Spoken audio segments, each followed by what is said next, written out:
From the 20th to the 23rd of June 2022, civil society and member states from the Pacific gathered in Nandi, Fiji for the regional dialogue on the draft regional framework on climate mobility.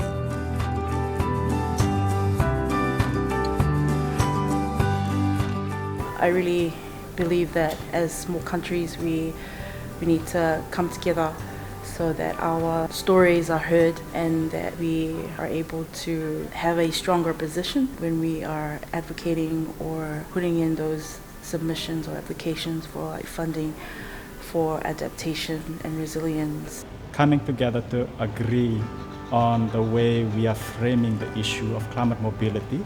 And when I say climate mobility, displacement is one of the critical elements of climate mobility.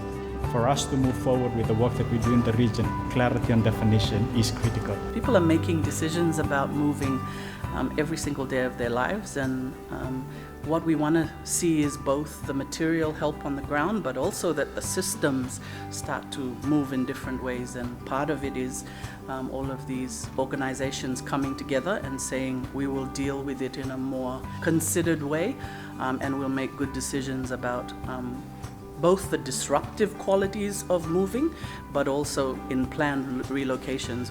I think the regional framework on climate mobility would act as a guide for not only state but non-state actors in addressing the growing numbers that we see in terms of climate-induced migration. I think it will be a useful document to help these governments navigate the intricacies and nuances of what it means to really be bearing the brunt of climate change. And I think those two elements of state actors but non-state actors are crucial because they both contribute to the well-being of our people. So I think it's really about this journey and the need to actually really not just look at climate mobility in one local community, but actually gather the narratives from our Pacific communities to be able to really help each other.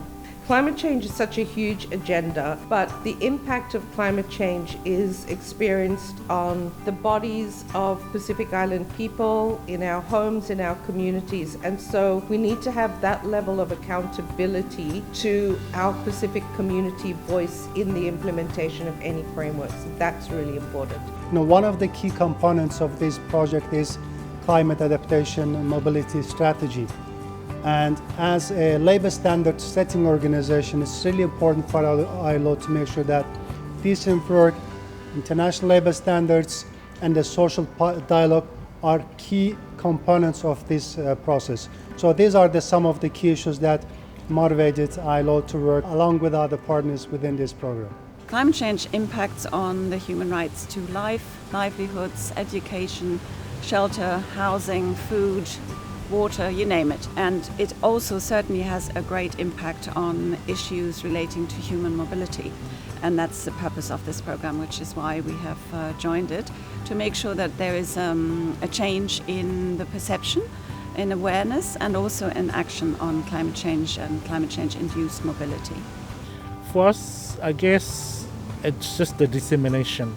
Once we have all this, and then I guess we'll start it off with first to be understood by all other stakeholders in the national level, and then from there we'll take on to the non-government organizations, and especially for the village councils, which are they're pretty much more active and are able to carry out more on the local area, and then taking it out to the communities, so then people will have that understanding instead of just having their own interpretations of what the words meant to them. The process of consultation is of vital importance. Consultation to the owners of the land, more consultations with the different stakeholders that contribute to these changes or make decisions within the governance system. In the Solomon Islands, we already have cases of climate-driven relocations. An example will be the Walande community in Malaita province, who had to be relocated because the island was inundated with king tides due to sea level rise. So for us, this issue is important that we have, especially with this exercise that we're doing with the drafting of the framework, it's important that we have something in place that will guide us so that when people move, it's in a more secure, coordinated and dignified manner. It's always been there, but we just need, so now it's an opportunity for our people to understand and for our implementation to also focus along the lines and take into account our needs and things like that. It's very important for us that we take a proactive stance and help countries navigate the challenges around climate change and human mobility. The benefits of this regional framework will be to put in place opportunities to harness the positive elements of human mobility, but also protect those that are most vulnerable to displacement and relocation. When it comes to frameworks, when it comes to policy, we have to ensure that it's a reflection of the people that it serves.